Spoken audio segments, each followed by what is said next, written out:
This is the zipper foot that comes with the Singer Confident sewing machines. You're going to notice you can actually attach it either on the left side or the right side, depending on which side of the zipper teeth you're trying to get up to. So for example, if we have fabric, and the zippers are seen so many times in projects like bags, and don't shy away from them. They're really not that hard. Most directions are very easy pictured and easy to follow. So for example, I've got my zipper right side down along the edge of the fabric, right sides together. And to look at where the zipper foot is going to run, it's going to be over here on the right side. So I'm going to attach it over here on the left side. I know that sounds a little backwards, but it is correct. So with a straight stitch in center needle position, I mean, you don't even have to change anything setting wise. You might move that needle a little closer to the zipper, but let me show you how close it is just at the default setting. So you're really just doing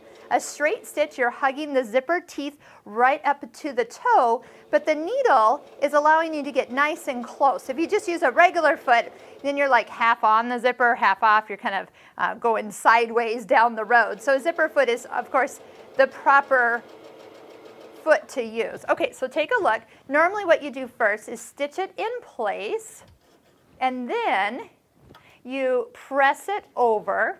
Oh, it's just not wanting to cut today. There we go. Press it over, and then you go back and top stitch it. Now, if you want to top stitch from in the same direction you went with that seam, you will need to come this way and move the foot to be attached to the other side. But if it's not going to matter so much, just go ahead, leave the foot attached correctly. And here we go, we can go follow down this side. Kind of doesn't matter which way you go, but we can top stitch this and get a nice, pretty finished edge so it lays flat when the project is done. And then what you do is you just actually repeat for the other side, following the directions on which piece needs to go on first. Sometimes if there's a lining, it might matter which way you're actually going. So here, that is how easy a top stitch and application can be with a zipper foot.